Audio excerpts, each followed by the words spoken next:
कई बार हम टॉपर्स के बारे में पढ़ते हैं, लगता है तो हमेशा ही सक्सीड करते आ रहे हैं, लेकिन सच बात ये है कि हर किसी के पीछे कोई ना एक स्टोरी होती है। और मेरा वही था कि मैंने जेईई दिया, I couldn't clear it. At that moment मुझे लगा कि एवरीथिंग शैटर्ड, कुछ बचा नहीं, अच्छा कॉलेज मिला नहीं, पता नहीं क्या होगा। लेकिन destiny has its own turn. I got admission to a local college engineering का। और तो यही कहूँगी कि if you are testing failure, let that be a step in the right direction. उसको आप एक ऐसा पड़ाव बनाइए अपनी लाइफ का कि उस पर स्टेप करके उससे पॉजिटिव एनर्जी लेके आप अपने दूसरे जो भी आप डिसाइड करते हैं गोल, उसकी तरफ बढ़ें। तो फेलियर से बिल्कुल घबराएं नहीं, ये एक मेरा मैसेज रहेगा सबको। फेलियर आएंगे, ऑब्स्टिकल्स आएंगे, लेकिन बात तभी होगी जब आप डिटर्मिनेशन से उन फेलियर्स को फेस करेंगे और अपने आप से पूछेंगे कि मैं क्यों ये जो गोल अचीव करना चाहता हूँ या चाहती हूँ, क्यों करना चाहती हूँ। अगर आपका वाई स्ट्रांग है तो आप दूसरे में भी कर लेंगे अच्छे से।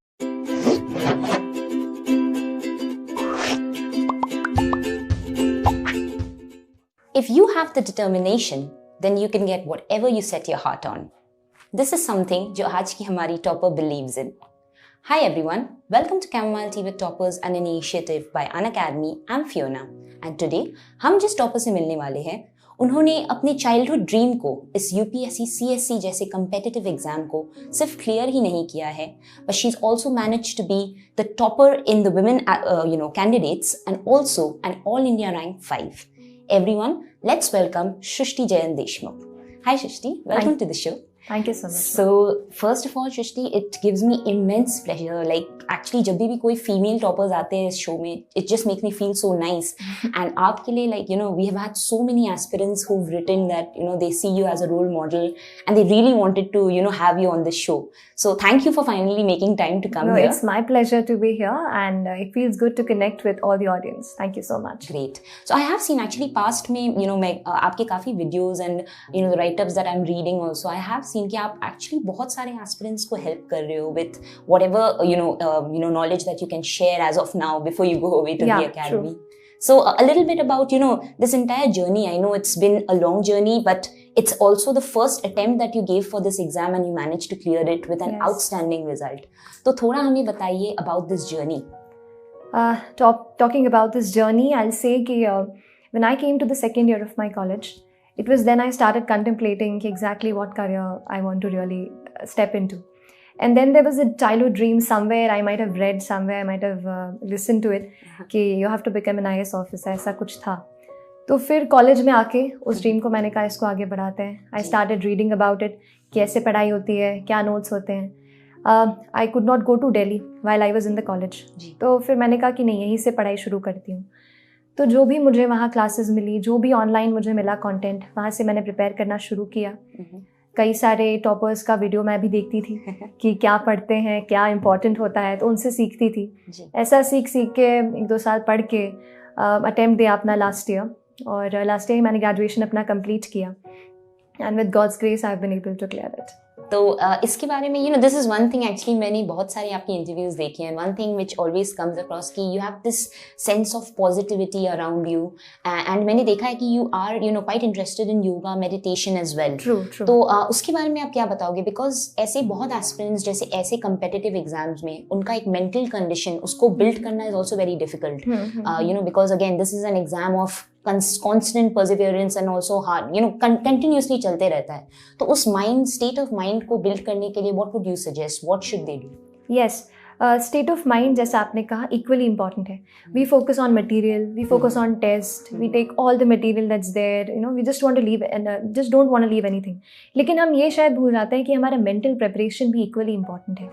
तो for a grueling exam like this, हमें mentally भी prepare होना बेहद ज़रूरी है. एग्ज़ाम खुद 1 साल की है, प्रीलिम्स देते हैं, फिर मेंस, फिर पर्सनालिटी टेस्ट, उसके 1-1.5 साल पहले से कर रहे हैं तो और जर्नी लंबी हो जाती है. तो उसमें हमें करने के लिए पॉजिटिविटी बेहद ज़रूरी है. तो आई स्टडीड इन भोपाल, जहाँ पे आई रिसाइड. तो it was good for me. वहाँ पे थोड़ा सा मम्मी से आई यूज्ड टू टॉक, उनके हाथ का खाना खाती थी, पापा से बात. I have a little brother, तो उससे सब मस्ती करना एंड ऑल दैट. तो that thing is equally important. अपने आप को मोटिवेटेड रखना, पॉजिटिव लोगों से जुड़े रहना, वो भी बेहद ज़रूरी है. थोड़ा म्यूज़िक का सहारा लिया मैंने, to listen to songs that boosted me up. And as you said yoga, So my mother always focused on yoga कि नहीं, this is one thing you should be focusing upon apart from your studies. True. So I'll also say कि whatever you're doing, physically also you have to be fit. Take out time for some physical workout. And जैसा meditation पे, तो meditation helps you calm your mind. थोड़ा एक peaceful sense लाता है आपकी life में. तो ऐसा भी कुछ करिए, मोटिवेट खुद को रखिए और पॉजिटिव लोगों के साथ जुड़े रहिए. You know, anybody who pulls you down, who tells you that it can't happen, stay away from those people. You know, it's just straightforward, stay away. Because in these moments when you're trying to achieve something in your life, आप कुछ बनना चाह रहे हैं, कुछ करना चाह रहे हैं, उस वक्त कम से कम उन लोगों से दूर रहें. एंड यू नो, बाद में सक्सेस के आप बिल्कुल उनसे मिल सकते हैं. एक चीज़ जो बहुत सारे एस्पिरेंट्स भी पूछती है, specially if we see like the trend over the last few years and specially इस साल में तो डेफिनेटली टॉप 10 में भी अगर मैं देखूँ तो इंजीनियर्स बहुत सारे हैं. सो एक क्वेश्चन जो बहुत सारे एस्पिरेंट्स जो हमारे पूछते हैं कि do you think engineering gives you an edge to clear these kind of exams, and जो बाकी है जैसे जो नॉन इंजीनियरिंग फील्ड से है, आप क्या कहोगे? शुड दे बी डीमोटिवेटेड कि उनसे नहीं हो पाएगा, या इवन दे कैन मैनेज? इस पे एक चीज़ कहूँगी, that comes to my mind whenever I get this question. सच में इंजीनियरिंग का कोई बहुत रोल नहीं है. ये एग्ज़ाम है जनरल स्टडीज़ की.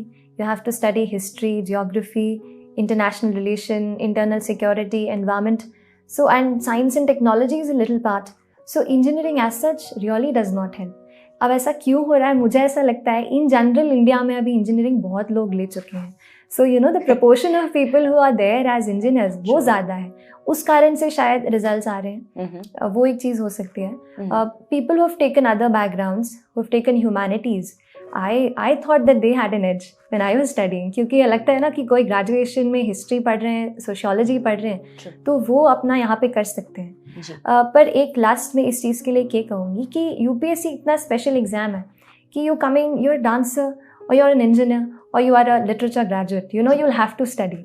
यू नो यू जस्ट, मतलब एक ऐसा नहीं मिलेगा कि यार ये पोर्शन तो मेरा उससे हो गया. पढ़ना आपको हर इसमें पढ़ने वाला है.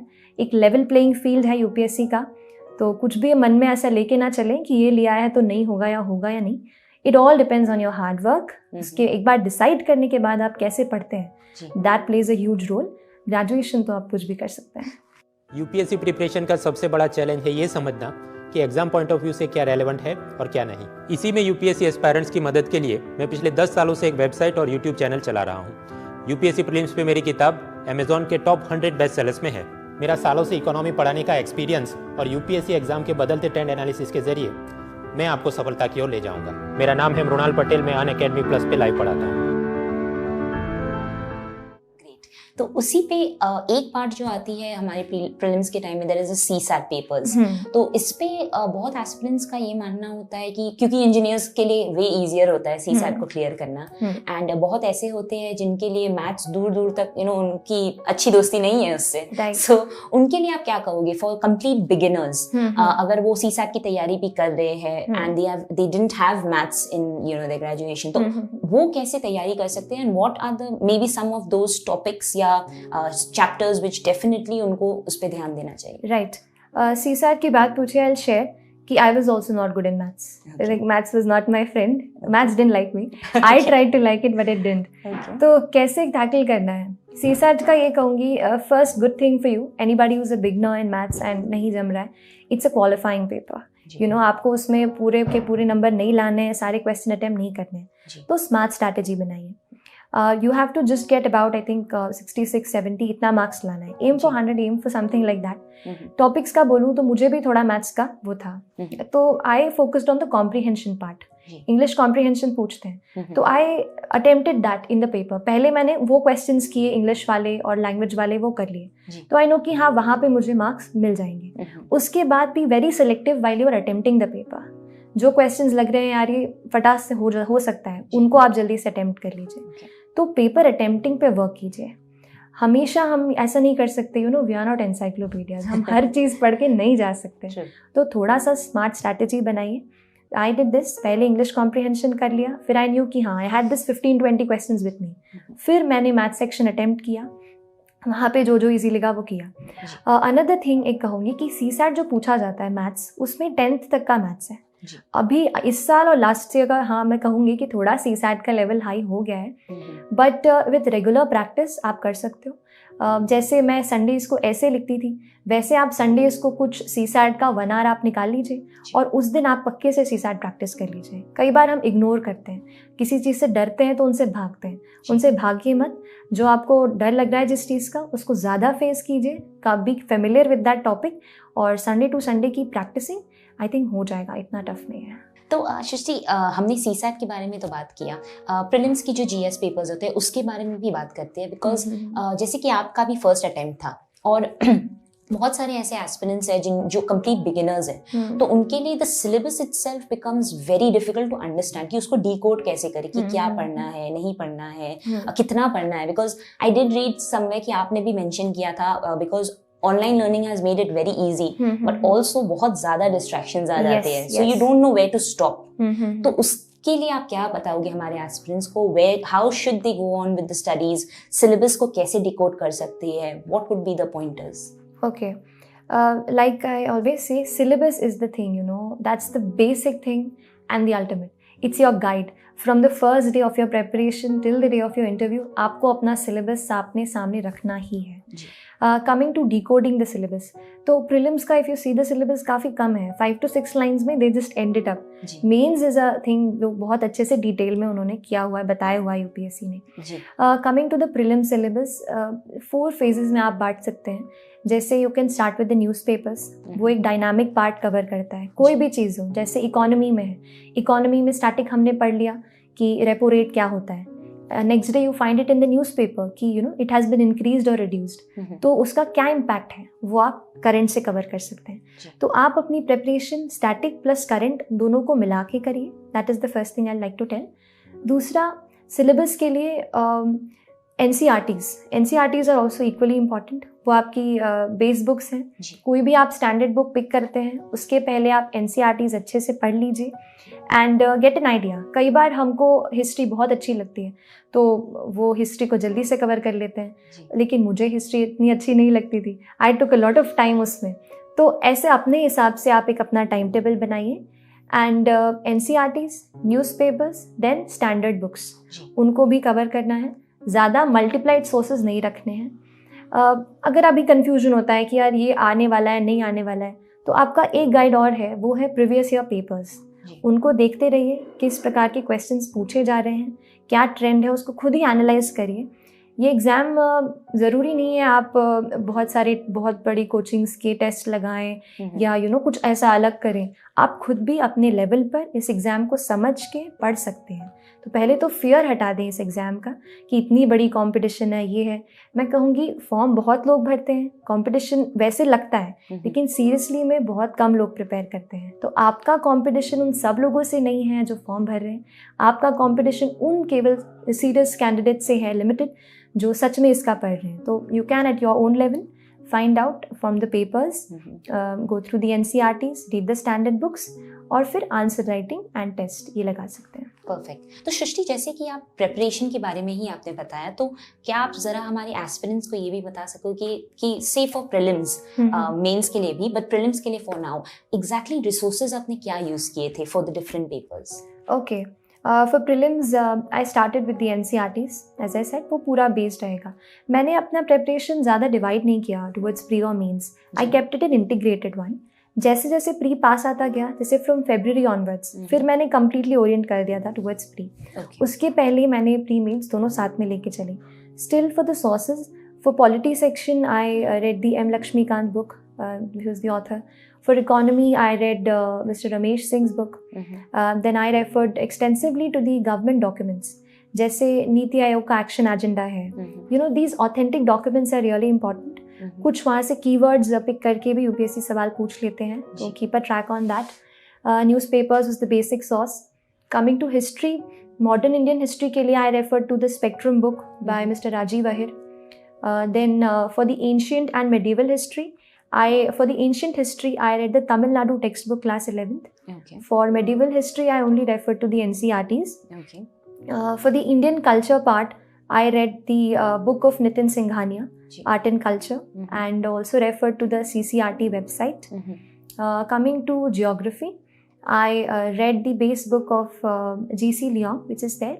but still you can also, NCERTs will be your starting point, and maps that will supplement your geography, and atlas that is equally important for geography. I think that sums up. Anything left? Yeah, economy I covered Mr. Ramesh Singh's book.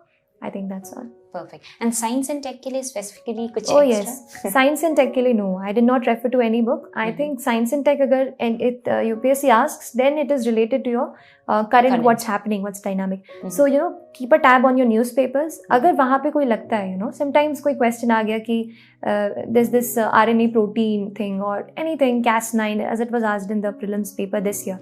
ऐसा कुछ newspaper में दिखता है तो please you know just Google it, find out about the background information. बहुत सारा आपका काम क्यूरियोसिटी से हो जाएगा.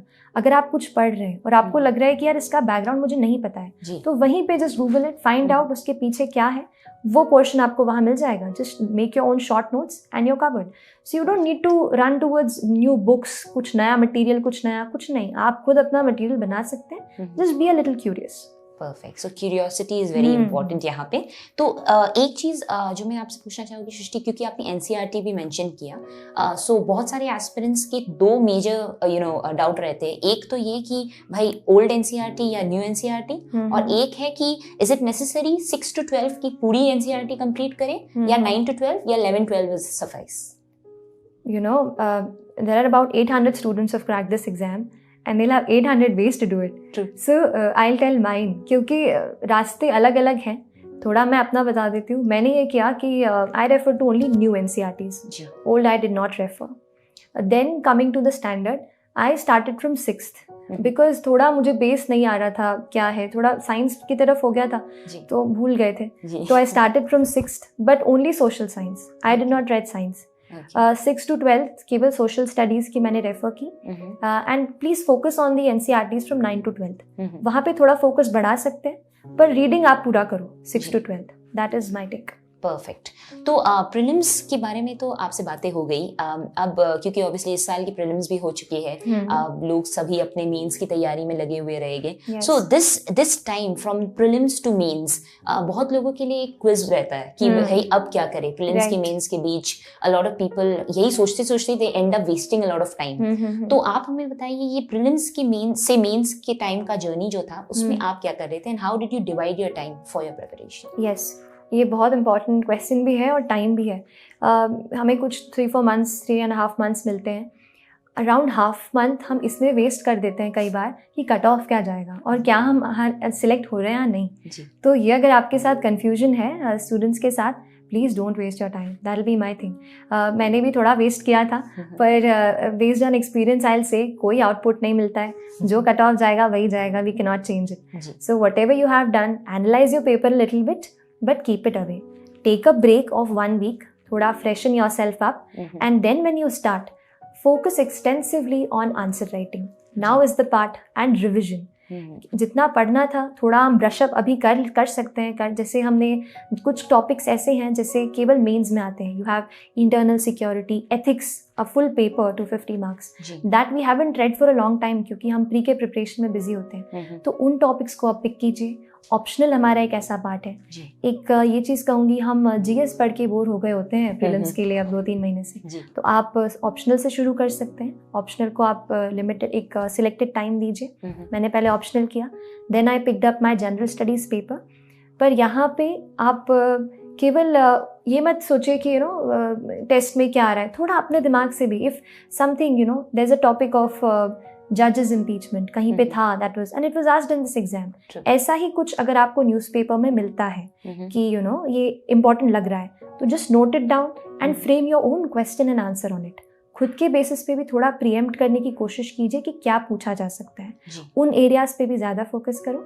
एंड एक और चीज़, कई बार ऐसा होता है कि प्रीलिम्स में कोई सवाल पूछा है, उसी को डिटेल में मेंस में पूछ लेते हैं. तो जो अभी प्रीलिम्स में आया है उन क्वेश्चंस को भी अच्छे से एनालाइज कीजिए. उनसे रिलेटेड जो भी डीपर बनता है मेंस के लिए उस पर भी वर्कआउट कीजिए. And planning is the most important thing. Plan your time really well. Don't waste your time at all. If you are in and if you've made it, this is the time, and mains is the stuff, you know, जहाँ पे you can ensure your name in the list. So work hard for mains. Write answers, at least write 3 to 4 answers per day. Get it evaluated कहीं से by your mentors. join some test series, that can be done.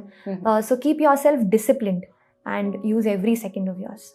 Great. I think Srishti ये बहुत ही अच्छी tip आपने दी थी, specially कि prelims में जो भी आया है उनके को तो डेफिनेटली उन टॉपिक्स को तो डेफिनेटली इन डेप्थ थोड़ा मेंस के लिए आप भी पढ़ लीजिए. So that is definitely something they should do.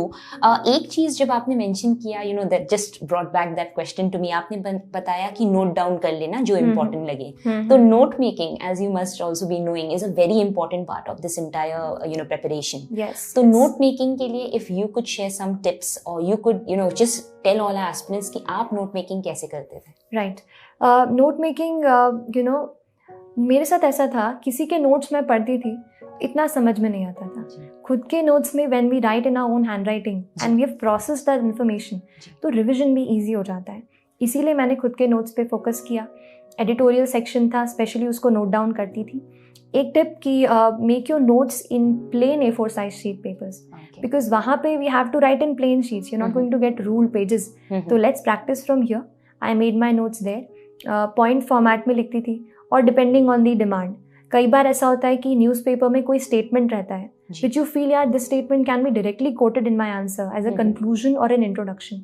तो वैसे स्टेटमेंट्स को आप डायरेक्टली अपने नोट्स में लिख लीजिए.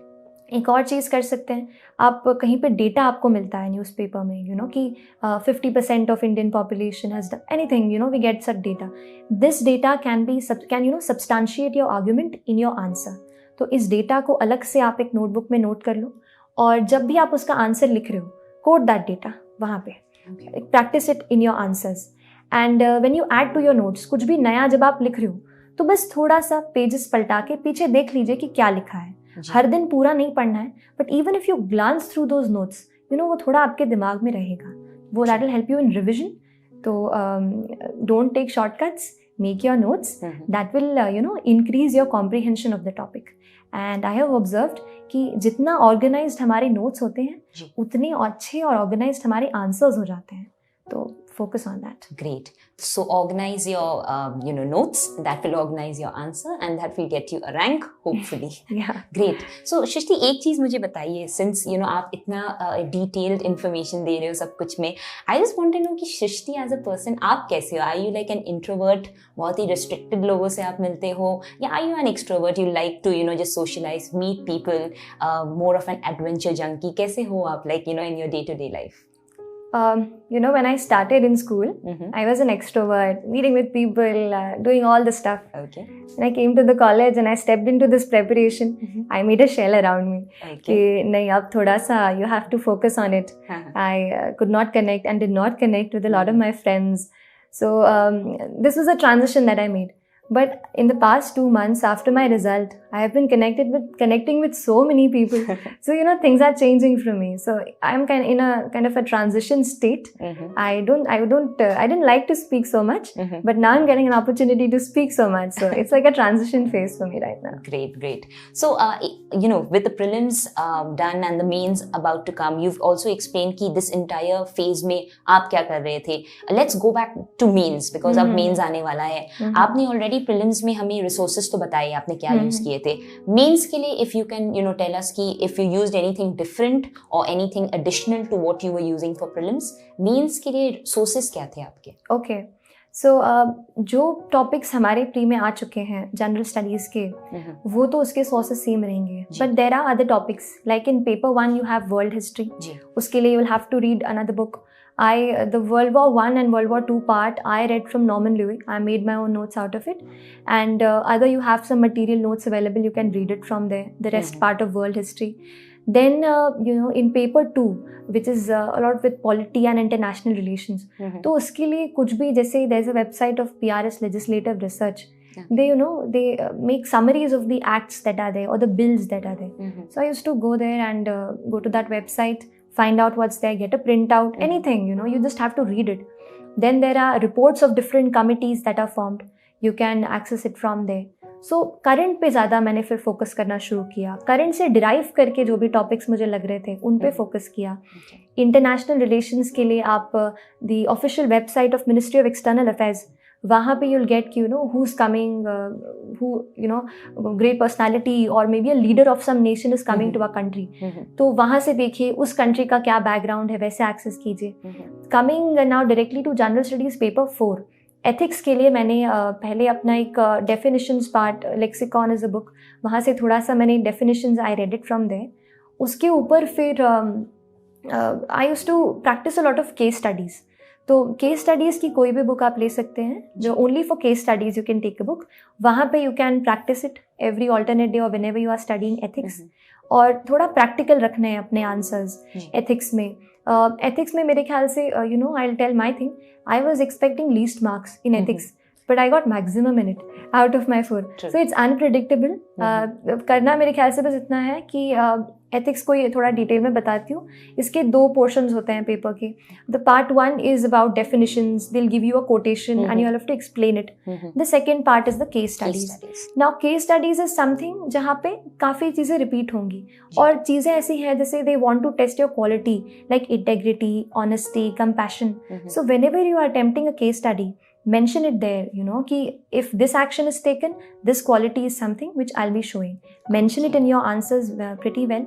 When you start writing the answer, describe on what position you are in. कभी कभी वो हमें बताते हैं कि you are an SP, they'll tell you you are a collector of a district. तो first explain your position कि given in this case study I am a collector और मेरे पास इतने इतने powers और ये responsibilities हैं. अपना एक सेंटर बना लीजिए वहाँ पे, फिर आप क्या करेंगे उसमें फिर वो लिखिए. डेफिनेशंस पार्ट को कवर करने के लिए छोटे से मैंने अपने शॉर्ट नोट्स बना लिए थे कि ऑनेस्टी को कैसे लिखूंगी, डिटर्मिनेशन, टीम वर्किंग, लीडरशिप, ऐसे शॉर्ट नोट्स बनाइए and keep revising them. And also go through the quotations of great leaders like Mahatma Gandhi ji, then Abraham Lincoln, international, national, anyone. Just keep reading the quotations. कहीं आपको याद आ जाए तो आप answer में उसको लिख सकते हैं. तो ऐसे करके प्लानिंग कीजिए और divide your time well in your this one means. Essay छूट गया, ऐसे के बारे में बताऊंगी कि I didn't get good marks in essay. मैंने ये पढ़ा था, essay was your it was that low point. तो but still I would say कि practice your essays. Sunday to Sunday get a mentor who will check and evaluate your essay. And आजकल philosophical essays पूछ रहे हैं, you know, generally you know it used to be कि एक topical आता है और एक फिलोसॉफिकल आता है. लास्ट टाइम जैसे मेरे बाद दोनों एक फिलोसॉफिकल एसेज दे दिए थे. तो उस पर भी प्रैक्टिस कीजिए. UPSC will trick you, so please don't leave anything. And coming to optionals, you know, a very important part of your mains. I had sociology as my optional. तो prelims के पहले एक स्टडी मैंने पूरा किया था optional का. तो प्रीलिम्स के बाद सारा रिविजन पे ध्यान दिया. जो भी इम्पॉर्टेंट टॉपिक्स लगे, इम्पॉर्टेंट चीज़ें लगी, उनको अच्छे से ब्रशअप किया. टेस्ट ज्वाइन किया था तो उसको अच्छे से दिया. Evaluate your test also. When you are giving a test, don't just you know give the test and leave it. नहीं, आंसर कॉपी जब चेक होके आ गई उसको अच्छे से पढ़ो, क्या गलतियाँ हैं क्या नहीं है, वर्क ऑन दोज ऑल्सो. ऐसा करके बहुत सारी. सोशियोलॉजी के लिए रिसोर्सेज आपने कौन सी यूज़ की थी? I started with Harlambus and Hield. There's a book, small orange color book for paper 1 of sociology. Then some chapters like methodology can be done from Harlambus and Holborn. That's a big blue book. And then this will cover the thinkers part of your preparation in paper 1. Coming to paper 2, वहाँ के thinkers के लिए there's a book written by B.K. Nagla, Indian sociological thinkers. वो वहाँ से किया. उसके बाद there's the material of EPG Pathshala. You know, this is a very good initiative where teachers from all across India, they teach you subjects like sociology and psychology and political science. So just log into this EPG Pathshala. You'll have good videos and good material there. I made my notes from that source. ऐसा करके notes बना के and write a lot of answers. Check yourself, test yourself pretty well and practice the previous year question papers. You know, optional में ये ज़्यादा ज़रूरी हो जाता है क्योंकि ऑप्शनल में ट्रेंड्स रिपीट होते हैं. There are topics which get repeated. ऐसा जीएस में नहीं हो शायद, लेकिन ऑप्शनल में ज़रूर होगा. तो प्रीवियस ईयर के पेपर्स अच्छे से सॉल्व करके जाइए. परफेक्ट. तो फिर भी क्योंकि अभी आप बता रहे हो there is obviously so much to cover, right? तो दिन में अगर मैं पूछूं आप कितने घंटे पढ़ते थे and how much time would you give to you know rest and maybe some co curriculum? या major part of my preparation was in my college क्योंकि आई ग्रेजुएटेड लास्ट ईयर और मेरे कॉलेज का last exam था, उसमें और prelims में 14 days का गैप था. तो वो एक इतना हेक्टिक टाइम था, इसलिए मेजर प्रेपरेशन कॉलेज के साथ किया। उसके साथ जितना मैं 5 to 6 आवर्स निकाल पाती थी कॉलेज के साथ, I used to give. Prelims के बाद जब आई वाज फ्री, फिर तो जितना टाइम है सब कुछ इस एग्ज़ाम को दे दिया मैंने। आई से कई बार ऐसा होता है आप कॉलेज के साथ करें या वर्किंग प्रोफेशनल हो तो थोड़ा सा टाइम मैनेजमेंट का प्रॉब्लम होता है, लेकिन फिर भी आप प्लानिंग अच्छे से करिए। You know, one thing will help you, prioritize in your mind कि आप असली में क्या चाहते हो। Do you want that college, do you want that degree और दैट जॉब, और you want to crack this exam. थोड़ा सा माइंड में प्रायोरिटाइज कीजिए कि मेरे लिए क्या इंपॉर्टेंट है, and then plan accordingly. And squeeze out time, कहीं से भी आप खींच सकते हैं। There is an app, you know, save my time. So what I did, I tracked my time each day कि where my time was going. फिर I came to know कि यहाँ पे कम कर सकती हूँ, यहाँ पे कम कर सकती हूँ। ऐसे करके I फिर made my own timetable and keep your timetable flexible. Each day is different. So while before you sleep, just take 15 minutes out to plan your day in advance, what topics you're going to cover. That way plan your time and manage your time that way. Great. तो ये तो रही भाई बात सृष्टि हमारे prelims, mains and उसके दौरान के बारे में। एक चीज़ अब हम चलते हैं towards the interview round, because वो भी बहुत इंपॉर्टेंट राउंड रहता है। एंड सिंस आपका तो फर्स्ट ही अटेम्प्ट था, so you know it's like basically पहले ही अटेम्प्ट में you manage to clear the exam. तो इंटरव्यू के बारे में आप बताइए, आपकी एक्सपीरियंस कैसी रही थी? What did you do for the preparation? क्या आपने कोई स्पेसिफिक किसी स्पेसिफिक टॉपिक का इंटरव्यू देखा था, एनीथिंग लाइक दिस? किसने आपको हेल्प किया for this interview round? Right. Personality test, you know, is like a cherry on the cake of your result. It will take you at the top or it might pull you down. Yes. So after you have given your mains, एक तो अभी कहूँगी we are shooting it here, prelims mains आने वाला है, इस time पे बिल्कुल इंटरव्यू पे फोकस नहीं करना है। Don't think कि क्या बोलूँगा वहाँ पे, डैफ में, हॉबीज में, कुछ नहीं। अभी don't give your time there. अभी mains is the most important. After you have given your mains, you get about 2 to 3 months. जब आपका पर्सनालिटी टेस्ट होने वाला होता है, वो परफेक्ट टाइम है। उस टाइम पे मैंने एक तो जैसे you said, it was the first time I had never, and you know I never also sat for any campus interview in my college. तो मेरे लिए it was the first interview of my life, and सीधा CSE वाला। तो बहुत सारे fears थे। तो उसके लिए पहले तो आपको खुद को जानिए, you know, we forget ourselves in this preparation, but reconnect with yourself. अपना डैफ प्रिंट कराइए, read it properly, each and every word जो उसमें लिखा है, कुछ भी मेंशन किया होगा ना, प्लीज़ रीड इट, उस पर थोड़ा रिसर्च कीजिए। जैसे I come from Carmel convent school, I did my schooling there, so I researched on Mount Carmel and everything that was associated with the name.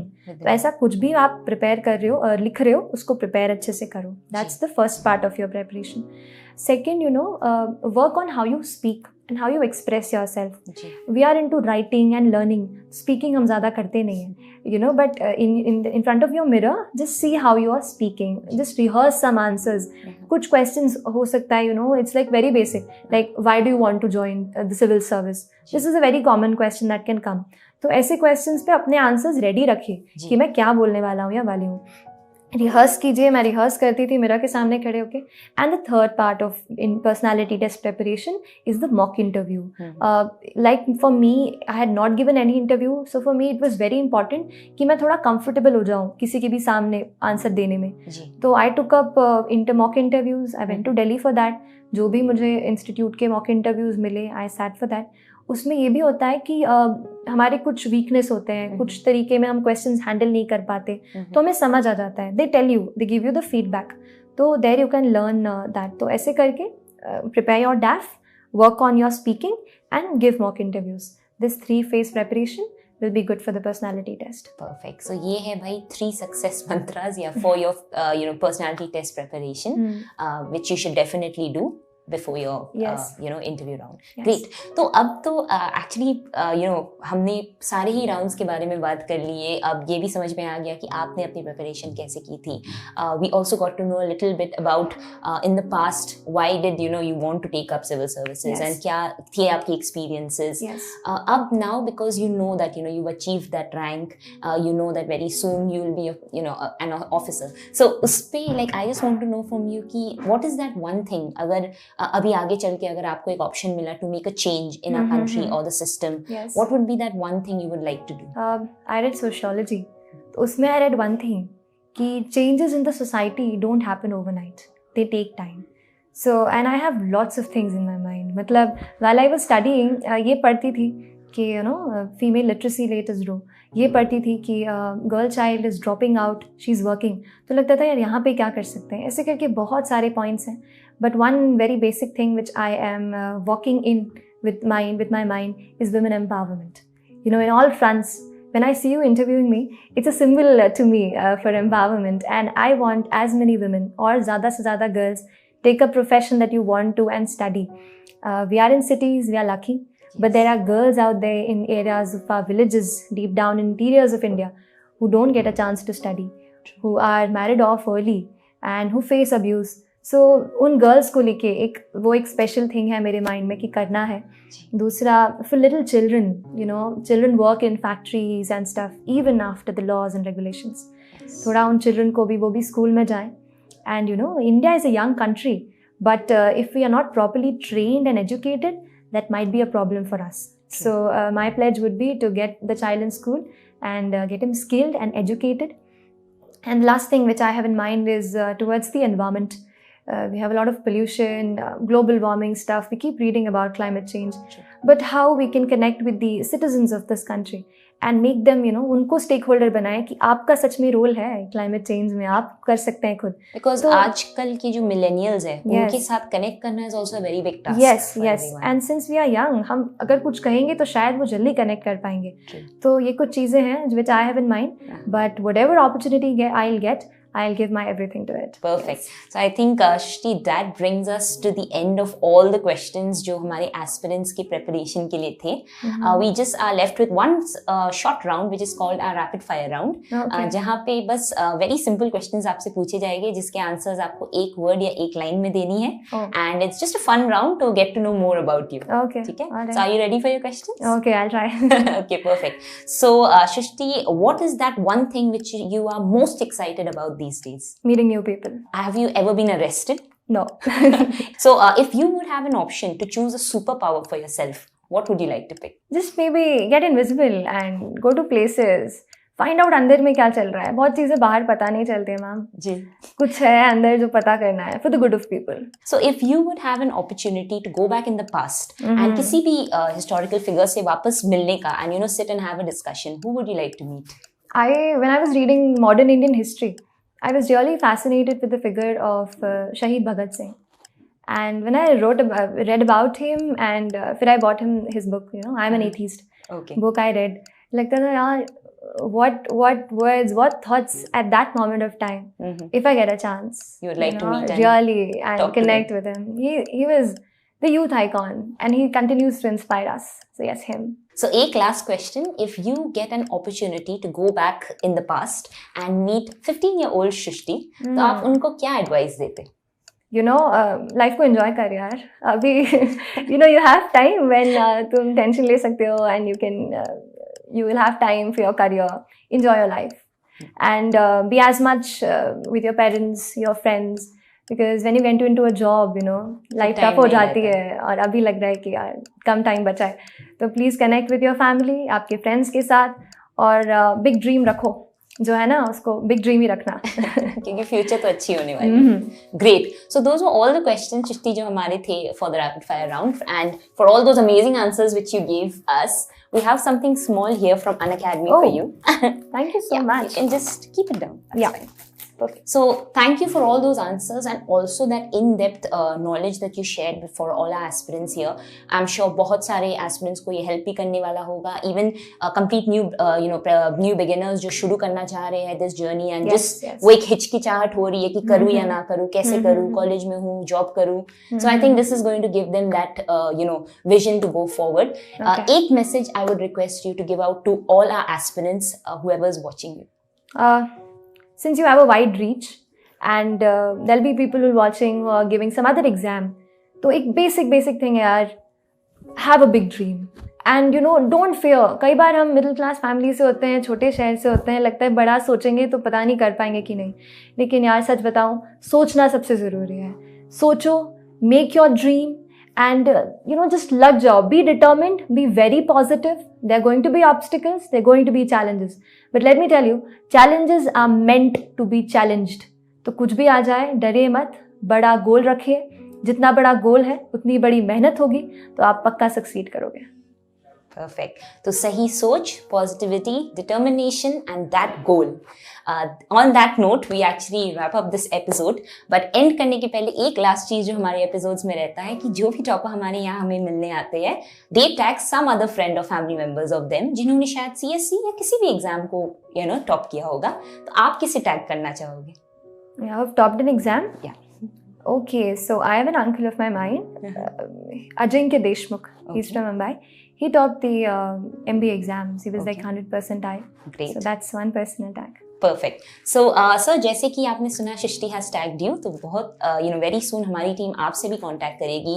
Just if you could come down, share your preparation journey and tell us your story कि आप जहाँ हो आप कहाँ कैसे पहुँचे, what did you do, what were the struggles you faced, and I'm sure all aspirants will be helped with that also. So, Shrishti, that brings us to the end of the episode. मुझे तो बहुत ही अच्छा लगा. Like I said right from the beginning, when I got to know that okay Shrishti आ रही है, I was like great episode. My pleasure. I enjoyed it with you. And thank you so much for this opportunity. That's great, Shrishti. Thank you once again for coming here and all the very best for your future endeavors. I hope आप आगे भी जाके बहुत अच्छा करो. You become a great officer and we get to hear a lot of good things about all your initiatives. Thank you so much.